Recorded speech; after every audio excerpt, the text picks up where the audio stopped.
Good morning, everyone. Thank you for tuning in to this very timely, very important discussion about the next Farm Bill and how we can strengthen rural America. I am Kip Eideberg with the Association of Equipment Manufacturers, and I am pleased to be joined on the main stage this morning by two lawmakers who care deeply about American agriculture and rural communities. Brilliant lawmakers, Kip. Two brilliant lawmakers. You skipped over that in the script. Come on.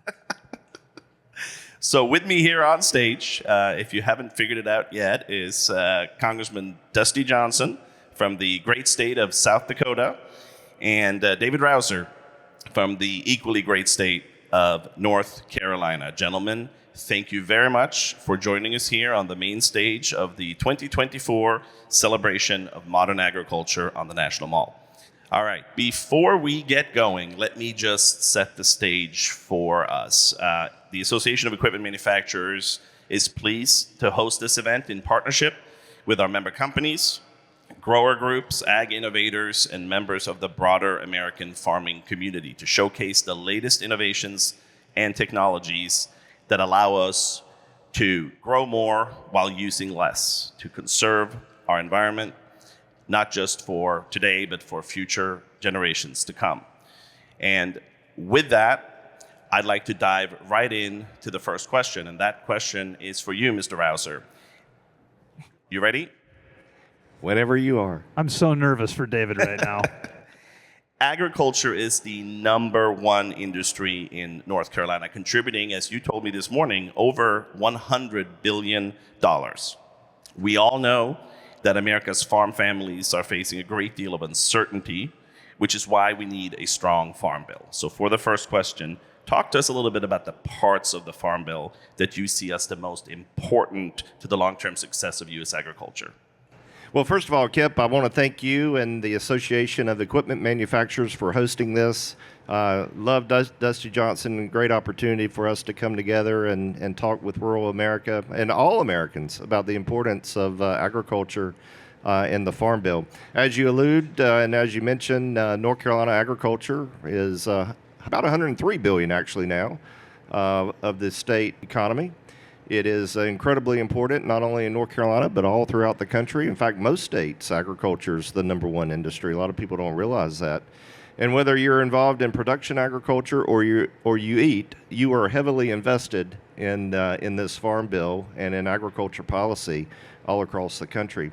I always like to tell people that if you can produce your own food, produce your own fiber, produce your own oil and gas, energy, if you're independent in all those areas, it enables you to be that much more prosperous at home with that much more leverage abroad. So it really has a national security standpoint too. It's not just food security, it's also national security. The commodity title is critically important to that end. It is really important that our producers have a safety net that accommodates and accounts for increases in inflation, increases in production cost. And it also has to equalize and help our producers to compete worldwide, given the fact that so many other countries subsidize their agriculture to the hilt. And of course, you have unfair trade practices, you have currency issues in terms of the exchange rate. A strong American dollar is great in many respects. If you're an exporter, though, and you're relying on other countries to buy your product, it adds to the cost of American products. And so all those factors, farmers have no control of whatsoever. And so what we do have some control over is what kind of support net, what kind of safety net are we going to be able to provide. And that's what we're working to produce with this farm bill. So I would argue that Title I, all the titles are important, but Title I, the commodity title, is really the most critical component of a good and strong farm bill. Well, thank you for that. And you mentioned the word abroad. I assume you were referring to South Dakota? Absolutely. Far abroad. Far abroad. But picking up on the term abroad, and over to you, Congressman Johnson, you sit on the Agriculture Committee and the Transportation Infrastructure Committee, both of which deal with issues related to supply chains and to our trading relationships. Those are critically important to not just the farm economy, but to rural communities. what opportunities do you see in the next Farm Bill to help strengthen our trading relationships, open up new markets so that we can grow more things here in America and sell it to customers around the world? Well, both FMD and MAP are very popular bipartisan programs. And we know that those are almost money machines, Kip. I mean, you put a little investment in the front end of the machine, and what comes out is many times more money. I mean, the numbers vary based on the program, but your numbers like 30 times return on our investment. Pretty impressive. I think you're going to see in this Farm Bill, when it's done cooking, a pretty substantial increase in the investment in FMD and MAP. That's good news. You know, if I was going to take a half a step out of the Farm Bill, I would say we do need this administration to develop a more robust trade agenda. Ambassador Tai is brilliant, but they're pretty honest. They're not going to be working on any more bilaterals and multilaterals. I think that's a major mistake. We know that when you've got a good trade deal, it can mean huge prosperity for America. So that, combined with more marketing dollars with FMD and MAP, I think would do a lot to make sure that we can help feed the world and power the world. No, I appreciate that answer. And of course, equipment manufacturers depend on trade as well. 30% of all the equipment made in this country is destined for export. So, and it's hard to overstate the impact on our economy. I mean, in any given year, 60% of South Dakota soybeans and American soybeans go overseas. We're not going to eat that many soybeans here. Right. We raise and grow the best corn, beef, beans, dairy. There is almost no limit to how much more we could sell to the rest of the world, provided that we had better deals. Yeah, no, amen to that. And I'm going to turn it back to you, Congressman Rouzer, and give you a chance to answer that same question, or go down a different path, but related to the topic of trade, the Farm Bill, and what we can do to help our farmers open up new markets for them. Well, the bottom line is trade is where the profit is. If you don't have export markets, you're not going to be able to make a profit. And those margins are awfully tight to begin with, especially considering increase in production cost. Labor cost, obviously, are a huge factor. The labor issue is probably one of the most critical aspects of production agriculture today. And there are a lot of issues, quite honestly, that affect agriculture that are not within the jurisdiction of the House Agriculture Committee or the Senate Agriculture Committee, for that matter. But trade certainly is critically important. We need an administration that is really vigorously pursuing new markets. The MAP program, FMD. I remember when I was in the state legislature and we were wanting to promote North Carolina sweet potatoes in the UK. So I included $300,000 in seed money for that effort, and it was amazing how quickly that took hold. And as Dusty alluded to, mentioned, a little investment there goes such a long, long ways. You have a return so much greater than the investment. And so all those programs are really critically important. Another one under the jurisdiction of the Ag Committee, a category under the jurisdiction of the Ag Committee, are the food aid programs as well. And those help substantially too in a number of different ways, not just exporting excess food that we have available, but also helping to stabilize regions, and just the goodwill of the American people that is displayed with that goes a long, long way in terms of international relations. Yeah, I think that's spot on, and I think there's probably a role there too in terms of just educating the American people about the importance of trade. Not just in terms of what we can sell to countries abroad, but what we can also benefit by bringing products here. So I appreciate the answer. Thank you. Switching topics a little bit, the equipment that you see on the mall here today provides farmers with the tools they need to monitor, to manage, to maximize their farming operations while also advancing climate-smart agriculture and helping to protect our environment. However, with 30% of farmed acres in the United States not having sufficient connectivity, many of the benefits of precision agriculture are not available to farmers. So, Congressman Johnson, you've been a passionate advocate for connecting rural America to reliable, affordable, high-speed internet. Maybe talk a little bit about your efforts and maybe what opportunities you see in the next Farm Bill to help connect more Americans so that we can also benefit from some of this great equipment that's out here. Yeah, broadband critically important. Before I came to Congress, that was my career. I was the co-owner of an engineering and consulting firm that focused on rural broadband. That's what we did. We did business in about 40 states, helping about 400 telecommunications providers expand and run these fantastic networks. And periodically people will try to make this a competition, like, oh, it's wireless is the better approach or fiber is the better approach. Let's be honest, if you're talking about connectivity in the cab of a tractor, you're going to need, that last mile may well be wireless, but let's be honest, you cannot get the kind of speeds you need without fiber. Lots and lots of fiber in rural America. That's why we need a farm bill, I think, that acknowledges the importance of high speeds. We know that the demand for broadband, for bandwidth, it doubles about every 2 years.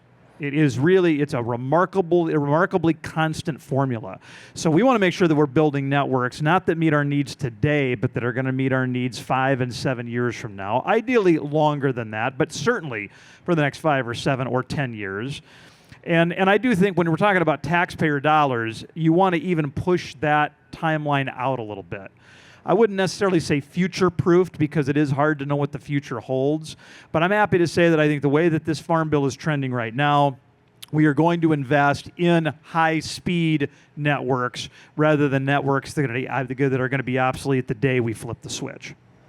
And just a quick follow-up, how do you ensure affordability when it comes to, because some of this technology is expensive. It's expensive to put it in, it's expensive to maintain, but any just thoughts on making sure that, every community can afford it? I mean, in general, and clearly there is a need in a rich country to have safety net programs. In general, though, I think we put too much attention on government helping people pay for their heating bill and their cooling bill and their broadband and their clothes and their food and their rent and their daycare. And again, for the poorest Americans, we need those programs. I would tell you, I think if we just had government that was right-sized and quit shoveling trillion-dollar packages out the door seemingly every quarter, I think a lot of these prices would stabilize. And I think things would get affordable for Americans so they wouldn't have to look to Washington, D.C. for us to pay a larger portion of their bill. So what can we do in a more natural sort of, and by the way, you and I both know this, Kip, when government does things for people that they can and should do for themselves, we breed dependence. What we want to do is breed independence. We want people to escape poverty. That's certainly the story of my family. One thing we can do, I think, is make sure that there is access to capital so that when companies go out and build, they can do so in a way where those price points can be reasonable for people. It's to the point, obviously, where if you don't have broadband, it is pretty difficult to compete and participate in this modern economy. That's why we got to get those facilities, those networks pushed ever deeper into rural America. And thank you for indulging me with that follow-up question. I think what you said is spot on, and I think we just need to continue to hammer that message. One of the things that we're doing here... And again, just to reiterate it, for the poorest Americans, of course, we have always had programs like Lifeline and Link Up. They're going to continue to be a really important part of the story of keeping the poorest Americans connected. No, that's well said. Thank you. One of the things that we're doing here at the National Mall is we're busting some myths about American agriculture. So we'll turn to you, Mr. Rouzer, to do some myth busting. And I had to look this up this morning, I admit, but I did some quick Googling on some common misperceptions out there. And so I'm going to read them to you. These are not my perceptions, just to be clear. Crop insurance is too expensive. There's too much paperwork. It discourages farmers from reducing risk through other means. It is nothing but a government handout. Now, these are all common myths about the primary safety net for our farmers. So could you speak a little bit about the importance of crop insurance, and feel free to bust some other myths too that are out there that I might have missed? Well, I think it's important for all Americans to understand that there's a reason why we have the most abundant, most affordable food supply in the world. And that's because traditionally we have had a good, strong safety net for our farmers. Crop insurance obviously is a risk management tool. Everybody has skin in the game. And it's been a good program for a lot of people. ARC and PLC, and before that, all the other different farm programs that were in place all played their part to bring us to today, to enable farm families to survive, to live to fight another day in many respects. Keep in mind, Agriculture is so different than any other business in that you have the weather to contend with, you have all these X factors that you quite frankly don't have in other economic pursuits. When the hardware store goes out of business, there'll be another store that comes to take its place. When that farm is out of business, it's going in housing. At least in my area, that's what happens because we have so much development pressure. And so if you want, a lot of people talk to me about preserving green space in rural areas. Well, if you want to preserve rural areas and green space, have a good, strong safety net in place so that our farm families continue to make ends meet and continue to do what they do best, and that's feed and clothe the world. Yeah. No, that's a really important point, I think, about crop insurance, right? That safety net and the uncertainty that farmers face that are on a whole different scale than other business owners. Before we switch topics, Congressman Johnson, any myths about the Farm Bill or rural America that you want to bust, or maybe a myth about David Rouzer? Almost all of the scandalous things said about David Rouzer are actually true. So I can't bust many of those. But I would say, to me, that you can't have a commercially available crop insurance product, without this partnership that we have. Insurance works when you're able to spread out the risk so that only a fraction of the people are making a claim at any time. You think about all of us that have car insurance.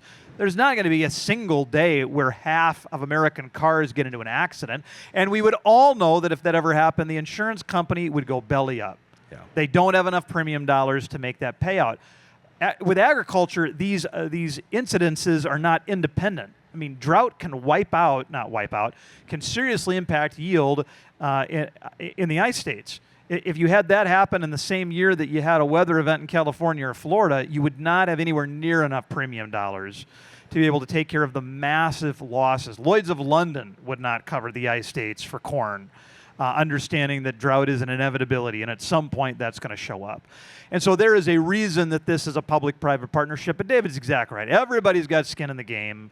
Farmers have to pay these premiums, and it works. When we were doing field hearings on the Farm Bill, Kip, this won't be any surprise to you, the most common thing we heard from producers is don't screw up crop insurance.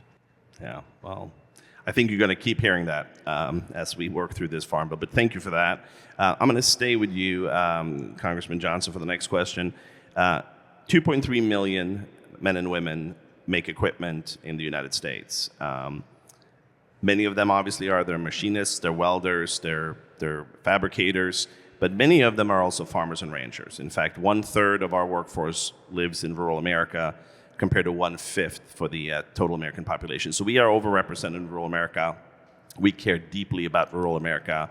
Its success is our success. So what can we do to create more opportunities for Americans, particularly young Americans, to live, work, and raise the next generation in rural America? And I'll let you take a stab at that, and then we'll go to you, David, for the same question. First off, I would note that I actually think a lot of good things are happening in rural America. I mean, not every single county, but a lot of rural counties are having robust growth. They are having young families move into the area. I mean, in South Dakota, for 30 years, our population has been growing much faster than the nation's population. And I think we see that really across the frontier states in particular.